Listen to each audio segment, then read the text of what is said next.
Have you ever had a dinner you'll never forget? I have, when I was a US diplomat in Cambodia in 2005. My wife and I were hosting the leader of the Democratic opposition and his wife. They were playing with our two little boys, laughing, joking. But there was also business that had to be done. The ruling party planned to vote the next day to strip him of his parliamentary protections. So I asked, what do you think is going to happen? And he answered so simply. He said, they're going to arrest me and then they're going to kill me. Our boys' jaws dropped. My wife and I knew what we had to do. We put the boys to bed. But then we brainstormed. You see, this was no idle threat. He had already been the target of a grenade attack that had killed 16 people around him and blown the head of his bodyguard right off his shoulders. We knew the stakes were incredibly high. But what can and what should American diplomats do to help protect people overseas who are fighting for their rights, especially those who are facing mortal dangers? In Cambodia, we confronted these questions every single day. Cambodia had been through hell. In the 1960s and 1970s, the country had been swept up in the Vietnam War. It had suffered bombings, a coup, and finally the victory of the Cambodian communists, the Khmer Rouge. Many Cambodians hoped that peace had come. Instead, the worst had just begun. The Khmer Rouge led a 3.5-year reign of terror. They turned the entire country into a giant slave labor camp. The Khmer Rouge killing fields resulted in the deaths of 20% of the entire population. 20%, that's 1 in 5 people. Cambodia had become the world's worst human rights disaster. When the Khmer Rouge fell, 10 more years of civil war, hundreds of thousands of refugees, desperation, despair. The international community stepped up. I was a member of the US delegation to the talks that would ultimately produce a peace agreement. After 2 years of arduous negotiations, the parties, including all of the Cambodians and even the Khmer Rouge themselves, committed to protect the fundamental freedoms of the Cambodian people. It was beautiful. It was a great opportunity. But the State Department decided that I should participate in implementing this. There would be a giant peacekeeping operation by the United Nations, the largest in history. The Cambodians would decide their future themselves through free and fair elections. International assistance would pour in, and we hoped the agreement would usher in peace for Cambodia and the region. My wife and I were on our way to Cambodia. We arrived in 1991 in a country time had forgotten. There were no cars in the streets. Children didn't play or even smile. Impoverished Cambodians used the swimming pool at the Olympic Stadium to bathe and wash their clothes. Most nights, we went to bed to the sound of gunfire. But the work was so exciting. We were helping Cambodians rebuild their country and build democracy. With our assistance and the help of many others, a plethora of human rights organizations grew up. 360,000 refugees returned home safely. Brand new political parties competed openly for the support of the Cambodian people.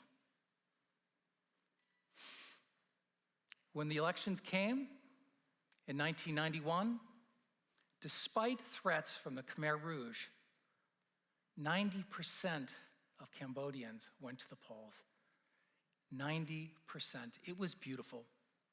They were sending a strong signal. Given the opportunity, Cambodians were determined to exercise their rights.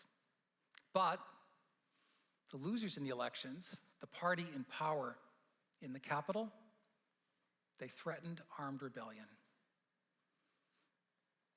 the UN decided not to fight.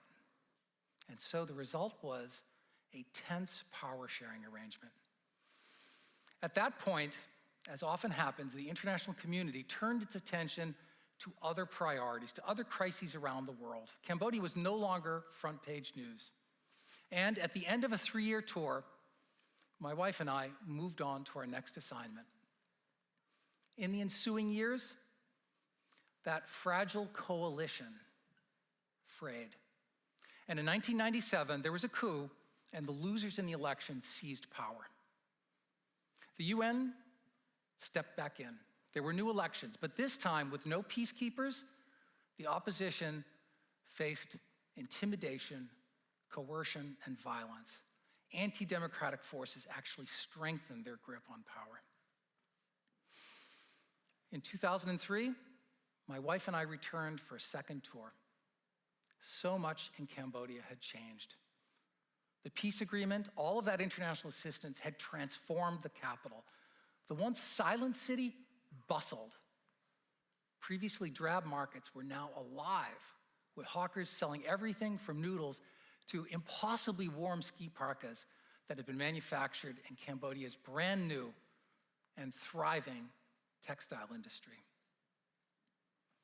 But the government was hard at work using legal means to chip away at the rights of the Cambodian people. They were replacing rule of law with rule by law. And the opposition leader was one of the prime targets. They charged him with defamation, a classic authoritarian tactic. And that brings us back to that dinner in 2005. He asked, can the embassy do anything to offer some kind of protection? But we were diplomats.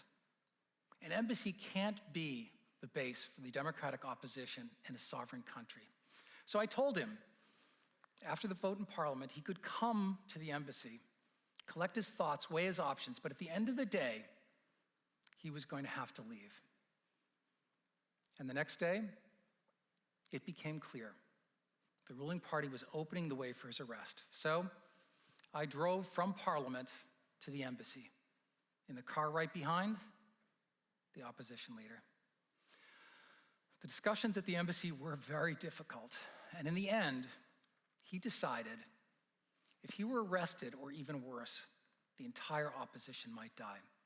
How we decided our next move, I can't really say. But the rear gate to the embassy quietly opened, and apparently unnoticed, I drove out with the opposition leader in the back seat. Our destination? The airport, and we hoped a flight to freedom. At the airport, I asked my driver to pull into the VIP parking, and soon the opposition leader's wife arrived, carrying just 2 things, his passport and his toothbrush. His teeth were going to be safe. As for the rest of him, I wasn't so sure. And as if on cue, 2 Cambodian police, cradling AK-47 rifles, approached the car, peered in, saw him, but instead of seizing him, they bowed deeply in a sign of respect and walked away. I asked, what just happened? And the opposition leader's wife whispered, those police, they're ours. She went into the terminal, and she came back 20 minutes later with a ticket. She whispered again, the people at the ticket counter, they're ours too. But now what? How could he board the plane without going through customs, where he'd be seen and could easily be arrested? So we took a chance. I asked my poor driver to drive right onto the airport tarmac and directly underneath the plane. We got out, walked up the stairs, and toothbrush in hand, he boarded. I felt exhilaration, but also sadness. We had protected one person, but it didn't feel like a victory for human rights and democracy in Cambodia. The next day, the government let us know they knew exactly what had happened. They sent a letter to the embassy addressed to me, and inside was a bill They wanted me to pay the opposition leader's unpaid airport departure tax. Who knew authoritarians had a sense of humor? Months passed. There were more difficult talks. Eventually, he was allowed back into the country. And over the course of several years, the opposition contested a series of elections. Despite all the odds, the opposition inched ever closer to winning an absolute majority of the vote. In 2017, the government decided they couldn't take any more chances with the will of the Cambodian people.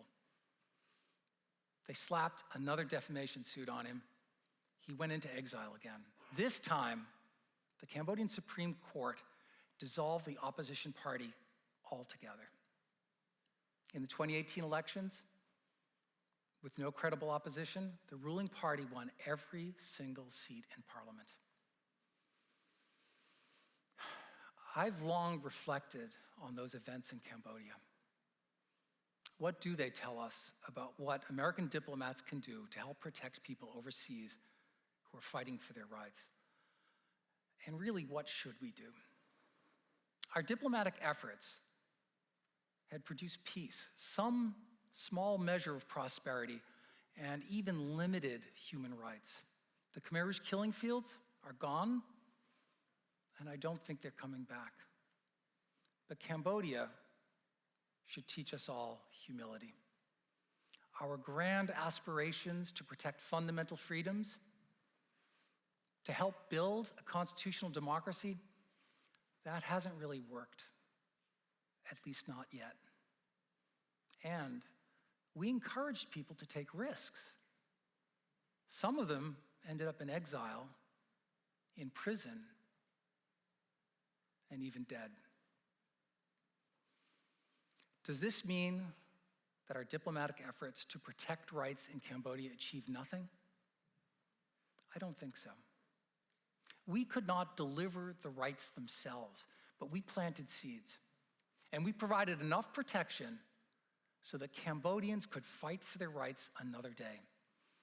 Recently, I spoke with the opposition leader and his wife, and she reminded me of what I said when that door to the airplane closed. I said, this is a sad day for democracy in Cambodia. And she asked me if I remembered her response. She said, it's a sad day only if we abandon the fight for democracy and we're not giving up the fight. Cambodians are still fighting. Recently, the government charged 56 human rights activists and opposition members with an array of alleged crimes.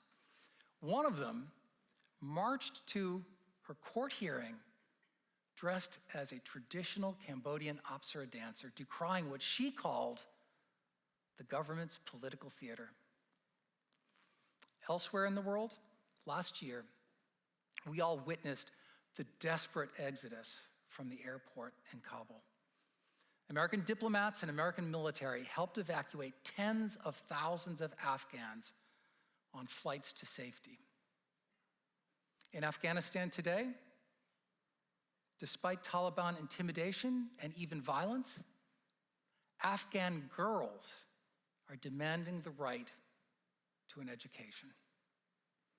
Those Afghan girls, Cambodian human rights activists, and now today, the people of Ukraine, they still have hope. They have not abandoned the fight for their own rights. With all due humility and with appropriate care, I would submit the United States and American diplomats should not abandon the fight for rights overseas either. Thank you.